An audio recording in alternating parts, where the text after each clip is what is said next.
Mtazamaji, hujambo popote ulipo na karibu kwenye habari zetu za kutoka mashinani. Mchana ya leo tumekuandalia taarifa liofufu kutoka pembe zote nchini Kenya, taarifa zinazokuhusu wewe moja kwa moja, lakini mwanzo tupate muhtasari wa habari hizi za kutoka mashinani. Vidokezo vinaletwa kwako kwa hisani ya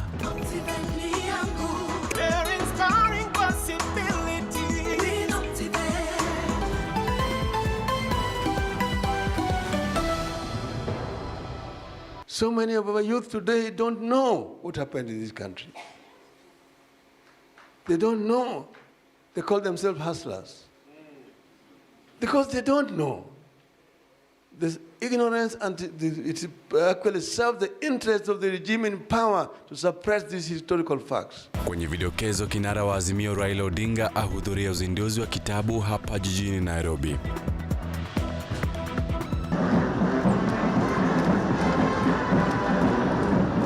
Kwingineko, ziara ya Rais William Ruto nchini Uhabeshi yaingia siku ya pili. Na mwanaume mmoja auawa kwa kukatwa nyumbani kwake na watu wasiojulikana Kakamega. Yippee! Kamata ploti na 349k. Oh yes, for only 349,000 Kenyan shillings, you become a plot owner at the Great Oasis Gardens, Nanyuki. The Great Oasis Gardens, Nanyuki is located along the Nanyuki-Rumuruti Road, only 11 minutes from the Cedar Mall and right opposite Mount Kenya Wildlife Estate. This is the best place to establish the getaway home that you have always dreamt about. For every 349,000 that you deposit or pay as installment towards any of Optiven's plot of land, you get 10k cash back instantly. Jaza basi twende Nanyuki. Bigger is indeed better.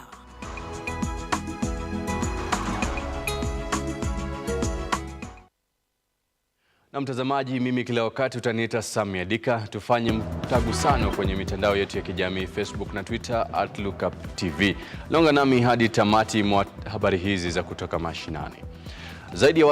Zaidi ya nchi 8 hivi zinakabiliwa na janga la njaa, huku nchi ya Sudan ikiwa inaumia zaidi. Kulingana na mamlaka ya IGAD, serikali zinapaswa kuweka mikakati mwafaka ili kuhakikisha kuwa janga la njaa linaangaziwa vilivyo. Kariuki Ndwati atakuwa anatueleza mengi zaidi mwendo wa saa 10 kwenye habari zetu za Trending News na mwendo wa saa 12:30 kwenye habari zetu za Lookup Taarifa. Kwenye taarifa nyingine, kinara wa muungano wa Azimio Raila Odinga amesema kuwa taifa linastahili ukombozi kutoka kwa wakoloni wa kisiasa, akiwataka Wakenya kuungana pamoja na kupigania haki zao. Odinga alikuwa akizungumza kwenye hafla ya kuzindua kitabu cha mwandishi Oduor Ongwen, Stronger by Faith, jijini Nairobi. Odinga amesema kuwa bara la Afrika linahitaji mabadiliko ili liweze kujistahimili.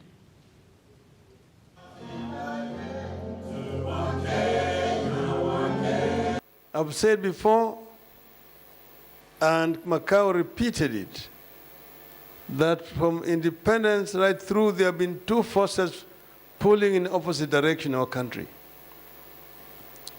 One, the forces of retention of the status quo versus the forces for change and development.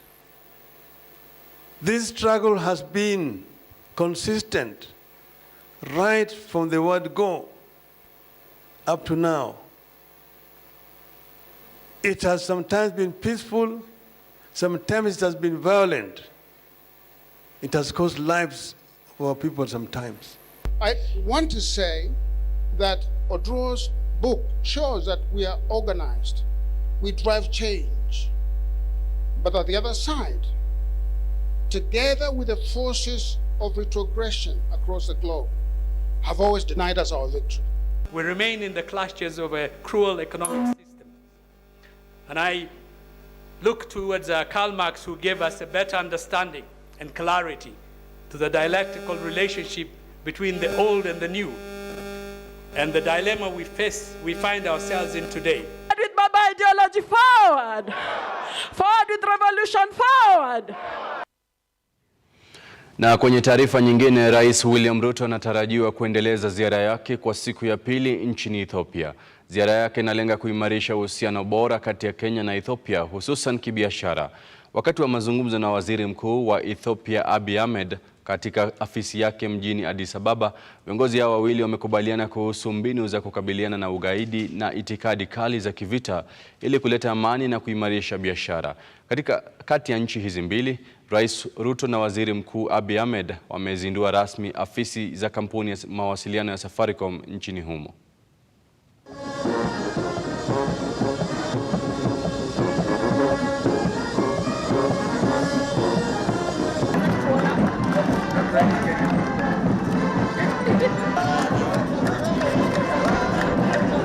You will gain a deeper understanding of artificial intelligence.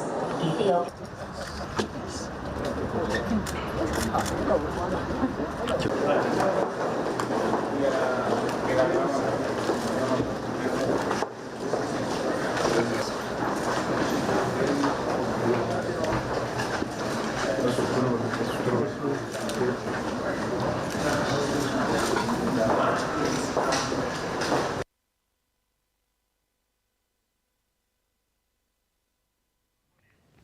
Na sasa tukielekea kule magharibi mwa Kenya, ni kuwa mwanaume mmoja ameuawa nyumbani kwake na watu wasiojulikana kwa kukatwa katika kaunti ya Kakamega. Mauaji haya yanadaiwa yametokana na mzozo wa ardhi ambao umekuwa ukiendelea kwa muda, na kesi ya ardhi hiyo inaendelea kotini. Wakazi wametamaushwa na kisa cha mauaji hayo na wanaishi kwa hofu, na sasa wanaiomba idara ya polisi katika kituo cha polisi cha Kakamega kuimarisha huduma zao pamoja na usalama katika eneo hilo. Ni kama walitumia shoka na panga, kwa sababu wameweza kukata hii mkono. Nadhani ilikuwa mara moja imetoka. Wamekata miguu, wamekata mikono. Kata kama ukikata mboga kama nyama kwa bucha. Hii sio mara ya kwanza. Hii ni mara karibu ya 5 ama ishambuliwa kwa hiyo nyumba, na ilianza 2020 Januari. Hatukujua nani alimshambulia, lakini nikakimbia nikampeleka hospitali. Mara ya 4 Thomas ametoka kwangu, ameenda kwa nyumba yake, akapata ndugu zake wadogo na bibi zao wanamungojea. Wakaanza ukomvi. Hiyo ukomvi ilielekea kuenda huko. Hata mimi nilikatwa, Thomas alikatwa kwa kichwa, hata kashonwa stitches karibu 10. Hiyo kesi iko kotini. Badala ya kushtaki mtu alikata Thomas na mimi ndio tulipelekwa kotini kama washukiwa. Sijui tulikuwa nataka kupiga nani. Response ya polisi iko chini kabisa, na so ikikuja kwa wakati wa magari ya serikali. Jana ile gari imekuja kutusaidia hapo, imetoka Kakamega South. Kakamega East tunaambiwa gari ilikuwa imeenda maintenance, iko Nairobi. Sasa gari kutoka Ikolomani kukuja kutusaidia hapa, na ile hali hapa Kakamega tu ni karibu just 100 meters kutoka hapa. Tunasema tunataka vitengo vya usalama vihakikisha ya kwamba Kakamega Police Station iko na gari ili tupate huduma.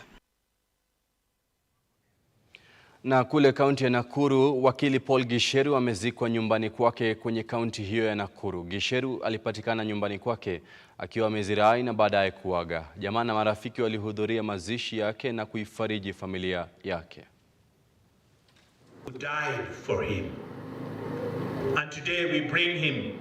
Mimi naitwa Joseph Wainaina Iraya, mkaaji wa Eldoret. Tumekaa sana na marehemu, ni rafiki yangu wa karibu sana, na mimi najua mengi amesemwa juu yake, hatuwezi rudi nyuma tena. Kitu ya muhimu ni kupea mama pole, na mama yake na watoto yake na marafiki yake ambayo wamefika hapa. They say time heals the wounds, but with you gone, time will instead teach us how to live with pain of not having you. That there is but a step between me and death. You were slow to anger and always gave people numerous chances. You lived a life of selfless service helping others even before you thought about yourself, without expecting anything in return. We can only strive to replicate the exemplary life you lived, one which you prepared us for by giving us the utmost best of everything. We'll miss you dearly and treasure all our memories together. But we know you'll always be with us in everything we do until we meet again. We love you, Dad. Kutoka leo hawa wako kitu kimoja. Hakuna shida iko hapa. Hawa watakuwa kitu kimoja. Na sasa mtazamaji, kwenye masuala ya afya ni kuwa afya ni utajiri, lakini ugonjwa bila bima ni tatizo linalowakera wengi. Victor Onyango Otieno, mkurugenzi wa shirika la Inuka Success, anasisitiza kuwa ni swala linalopaswa kuangaziwa na serikali ili Wakenya wapate bima ya afya ili kuzuia wagonjwa wengi hospitalini bila namna ya kulipa gharama. Swala la afya miongoni mwa Wakenya wengi limesalia kuwa tata, ikizingatiwa kuwa licha ya kuwepo na bima za afya, bado Wakenya wengi wanataabika kupata huduma za afya. Kila mtoto acheze kwa mlango yao sauti. Kupelekea changamoto hiyo imegharimu mashirika mbalimbali yanayoegemea ukanda wa Nyanza kuja pamoja kaunti ya Kisumu kushirikiana ili kuona suluhu ni ipi. Victor Onyango Otieno, mkurugenzi shirika la Inuka Success, kwa usemi wake ni kuwa ili swala la afya liweze kufaulu itaigharimu serikali pamoja na mashirika ya kijamii kushirikishwa au kuhusishwa vilivyo ili kuona Wakenya wengi wanapata huduma bora za afya. The future of quality health that is embedded in our Constitution, Article 43, can only be realized when primary healthcare is actualized. And primary healthcare can only be actualized when the communities are involved in the implementation, planning, and monitoring. And so today we are here together with the Office of Lake Region Economic Bloc. And what we are saying is that let's come together and reason it together. How are we going to make sure the newly launched primary healthcare strategy for Kenya is going to be actualized at the county's level, and that will be something that is going to be depicted only when a household is able to have quality life. Hata hivyo, mkurugenzi huyo amesema mikakati kabambe lazima iwekwe ya kuishurutisha serikali kuziba pengo kubwa lililopo la ukosefu wa madawa katika hospitali, kwani ndilo linachangia pakubwa utepetevu wa afya. Daktari Rosemary Obara Okeyo, mmoja wa washikadau wa masuala ya afya wa miji inayoegemea ziwa Victoria, anasema suala la umaskini linachangia pakubwa kwa watu wengi kuathirika na magonjwa haya ya kuambukiza, ikiwa afueni kwa kaunti kadhaa zilizowekeza katika bima ya afya kwa watu wake, ikibanika kuwa ufanisi wa kaunti moja unapelekea kaunti nyingine kujifunza kwake ili kurahisisha kutatua changamoto zinazoibuka, swala tata likisalia kwa ukosefu wa bidhaa muhimu ikiwemo wahudumu wa afya. What are the mechanisms that national and counties are put in place to implement the primary health care? What are the gaps that are existing? And if these gaps are existing, what are the recommendations that should be explored by the county? And so what, by the end of this day, we are going to come up with a communique that is going to look at the ways in which the gaps can be fulfilled. We are going to call upon the county government, we are going to call upon the national government and other agencies. Daktari Rosemary Obara Okeyo, mmoja wa washikadau wa masuala ya afya wa miji inayoegemea ziwa Victoria, anasema suala la umaskini linachangia pakubwa kwa watu wengi kuathirika na magonjwa haya ya kuambukiza, ikiwa afueni kwa kaunti kadhaa zilizowekeza katika bima ya afya kwa watu wake, ikibanika kuwa ufanisi wa kaunti moja unapelekea kaunti nyingine kujifunza kwake ili kurahisisha kutatua changamoto zinazoibuka, swala tata likisalia kwa ukosefu wa bidhaa muhimu ikiwemo wahudumu wa afya. The main issue that our governments are going to be working on is empowering the communities, the individuals, to have a better socio-economic level, because we find that the poorer people suffer more when it comes to these diseases. Looking at specialized services, not each and every county can afford specialized services. So the counties, through the governors, came together and said if one county can specialize in cancer care, then another county may take care of maybe infectious diseases, and all the other counties can use the same service. Naye Cindy Kech, mratibu wa miradi shirika la KMAID, anasema licha ya ongezeko la visa vya mimba za mapema miongoni mwa wasichana wadogo ukanda wa Nyanza, itakuwa bora zaidi ikiwa serikali kuu pamoja na zile za kaunti zitatenga fedha maalum ili kuhakikisha bidhaa muhimu ikiwemo zile za kupanga uzazi hazikosekani katika hospitali. What are the needs of the community? The community are saying the health services right now are accessible but are affordable but not accessible. So they feel that we've preached so much about the UHC being free and everything, and so the health services are affordable, but are they accessing it? For instance, if they go to the facility, they can't access family planning commodity. These are then translated to the number of high-teen pregnancy we are now seeing in the county.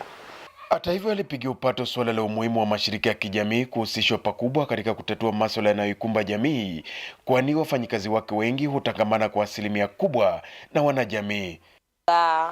They are not able to access the services at the facility, and also a number of them are not going to the facilities. Not like maybe there is a disconnect between sensitization. So we do a lot of sensitization to curb the challenge that is there, so that they go to the facilities, they access the health services, they access the information. And also we've realized the biggest challenge that is there is the information gap. So that is what we are trying to bridge. Daniel Dembede, Look Up TV, kaunti ya Kisumu. Na mtazamaji, taarifa yake Daniel Dembede inatupeleka katika muda mfupi wa mapumziko. Usibanduke, manake tukirejea nitakuwa na kufahamisha mengi tu, hususan kilio cha jamii ndogo ya Bajuni kutoka kaunti ya Lamu.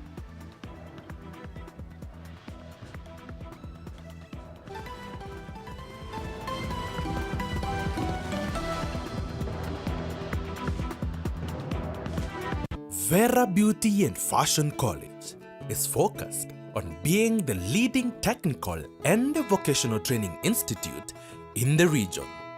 Our team possesses in-depth knowledge and extensive experience in the industry, offering thorough training in cosmetology, hairdressing, interior design, creative arts, training of trainers, nail technology, and fashion design.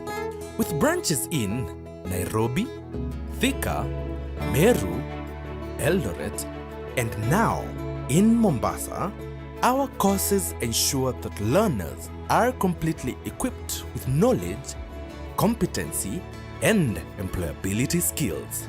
Enroll today to be a part of a center of excellence.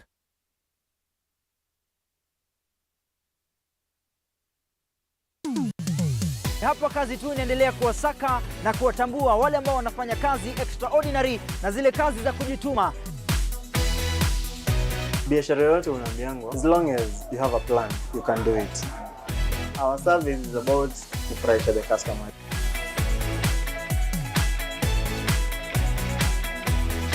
Mpenzi mtazamaji, hii ni hapa kazi tu.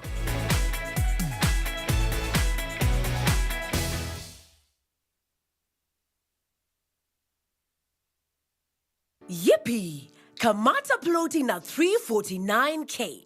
Oh yes, for only 349,000 Kenyan shillings, you become a plot owner at the Great Oasis Gardens, Nanyuki. The Great Oasis Gardens, Nanyuki is located along the Nanyuki-Rumuruti Road, only 11 minutes from the Cedar Mall and right opposite Mount Kenya Wildlife Estate. This is the best place to establish the getaway home that you have always dreamt about. For every 349,000 that you deposit or pay as installment towards any of Optiven's plot of land, you get 10K cash back instantly. Jaza basi twende Nanyuki. Bigger is indeed better.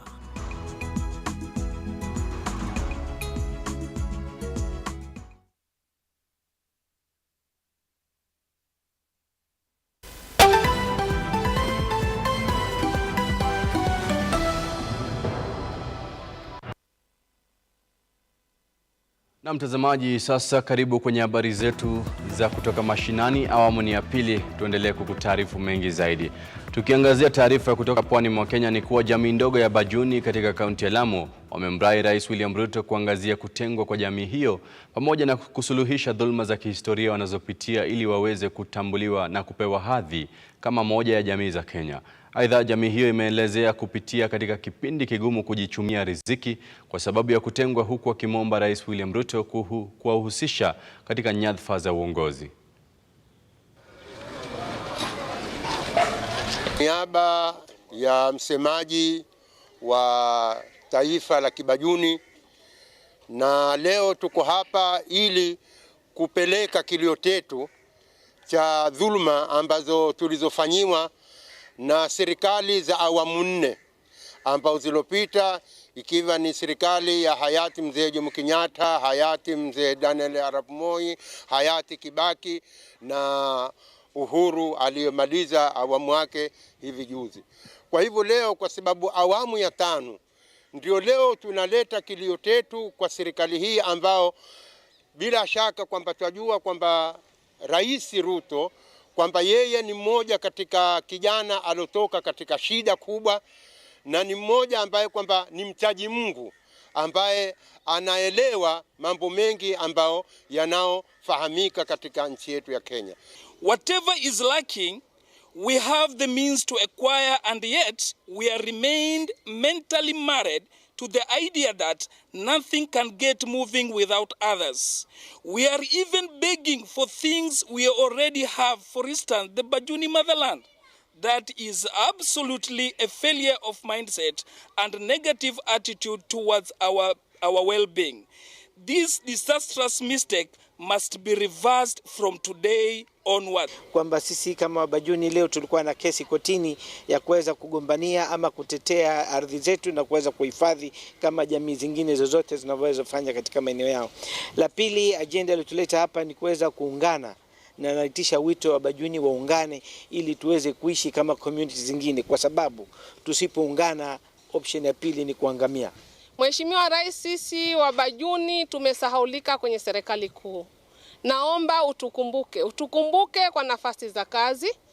Pia utukumbuke kwa kuwa ulikuja hapa ndani ya Malindi kwa hoteli moja inaitwa Ocean Beach, ukatuahidi wakati utapata uongozi hatutakuwa tena na shida ya vitambulisho, hatutakuwa na shida ya passport, tutatibiwa kama mwananchi yoyote wa Kenya hii. Kwa hivyo Mheshimiwa Rais Ruto, wewe uliahidi kwa mdomo wako, hatukuwa na maandishi, na kila ulichoahidi tumeona unatekeleza. Na hili la Wabajuni, kwa kuwa wao hawatapelekwa vetting, hawa Wabajuni watapewa vitambulisho kama wengine, hawa Wabajuni watatambulika kwenye serikali kuu kama wengine, na saa hizi serikali kuu imetambua makabila yote isipokuwa kabila la Bajuni. Kwa hivyo Mheshimiwa Rais, ikiwa hujatuweka katika cabinet yako, hizo nafasi zilizosalia, tunakuomba sisi kama Wabajuni na sisi tuwe ndani yake. Mtazamaji, tukiwachana na hayo, katika makala yetu ya kila wiki ya Mwanaume Ni, tunaangazia maisha ya Kennedy Ngumo. Akiwa mzaliwa wa kaunti ya Nyandarua katika familia ya watoto 5, Kennedy anajutia kuchukua mwelekeo usio na kimantiki katika harakati za kujaribu kusuluhisha jambo lililomtatiza maishani mwake. Kennedy alipoteza mengi katika ulevi na sasa anajaribu iwezekanavyo kurekebisha na kurudisha yale aliyoyapoteza. Hata hivyo, Ngumo anajutia uamuzi wake uliochangia kuzorota kwa maisha yake. Hello, Esther. Niken. Najua nimekosea sana, ndio nilikuwa nakupigia. Najua umejam. Na mimi sitaki kuwa na stress tena toka next year ya hao ama ya mtoi. Hello. Nimekata.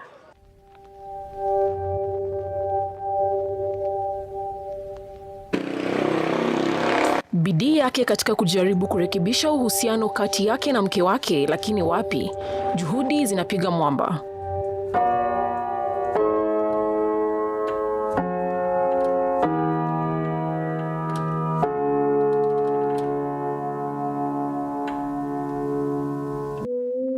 Eneo la Inako, kaunti ya Nairobi. Wakazi hapo wakizidi kubingirisha gurudumu la maisha. Shughuli za hapa kule zikiendelea kwa minajili ya kutafuta chakula cha kila siku.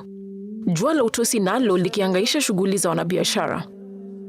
Jicho la kamera yetu nalo linamulika Kennedy Ngumo. Mwanaume huyu wa miaka 35 anajivunia kazi yake mpya ya kuuza viatu hivi vya mitumba. Hata hivyo, maisha ya Ngumo hayakuanza hivi. Right after I graduated, I went to Dubai for about a year or so. I worked there for a retail group called RGG, the Retail Gulf Group. I wasn't able to get my working documents in order in time. So at some point I had to come back. I got a job at a law firm, Kabiru Ndege and Company Advocates. They used to be somewhere on the Kaunda Street. Worked there as a conveyance guy, trying to pass up things at the lands office, title deeds and such. I was basically alone doing tons of work for the company, and I couldn't handle it. I tried raising the issue, but basically it just came up as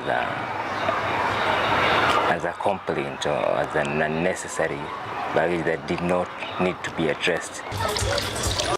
Haya yakikomesha tamaa ya Ngumo kutaka kufanya kazi katika taasisi yoyote. Hakufahamu kuwa shinikizo lililomkumba kazini lingemsababisha kuafikia uamuzi ambao ungegeuza maisha yake. Mwandani wake alimtambulisha kwa maisha ya nasa na ulevi sihaba. Pombe nayo ikasababisha maisha yake kuzorota. I thought and I said, well, I don't think I need to work you at all. I can continue being in this petty lifestyle, working for people who did not appreciate me. That was when I chose to take the risk and go it alone. Say I would struggle to the end.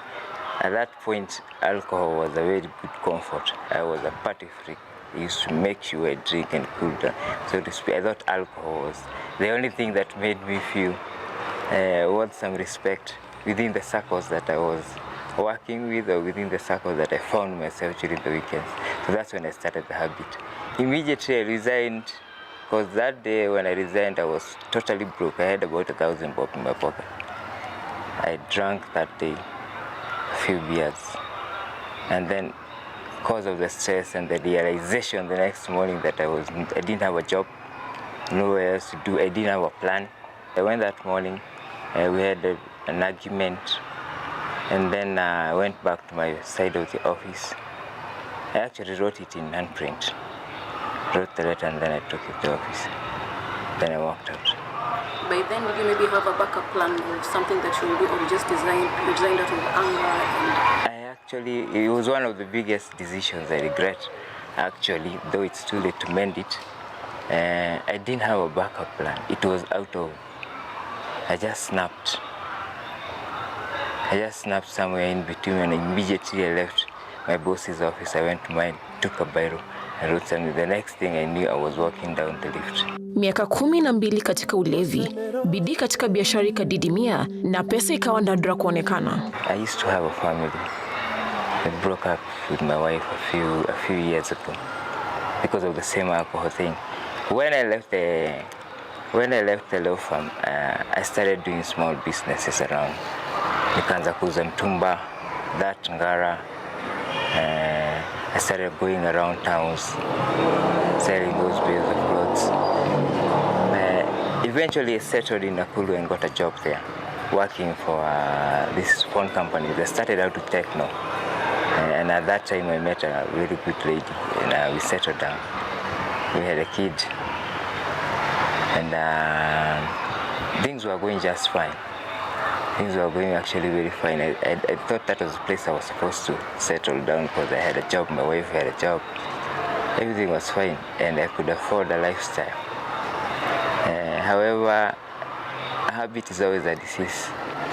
So immediately I got back to the comfort level. I started drinking again in excessive.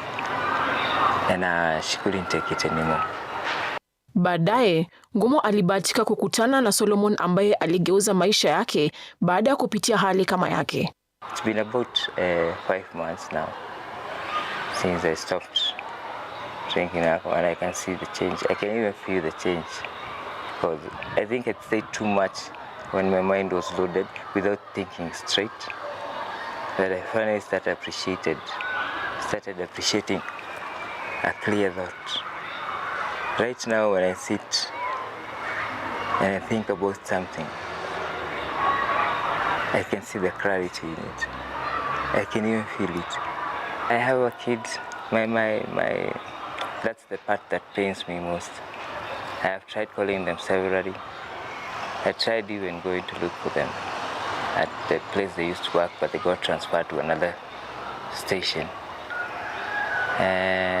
Clearly, I knew she was avoiding me, and I couldn't blame her because I pushed her to the end.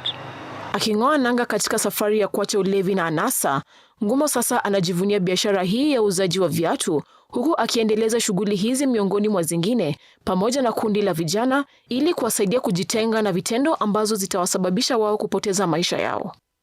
I'm not really a very busy trader, but it puts food in the mouth and keeps me something to save for the house, sometimes to send to my dependents somewhere.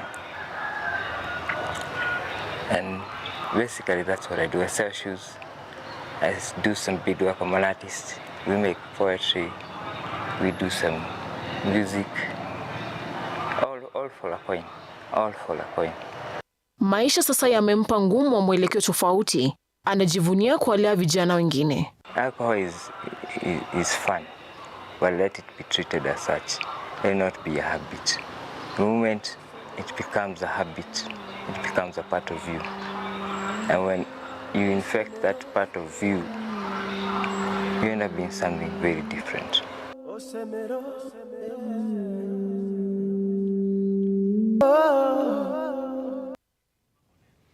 Na mtazamaji, mwisho wa makala hayo ya Mwanaume Ni yanayokujia kila wiki naye Cecilia Lubanga yanapisha safu ya spoti.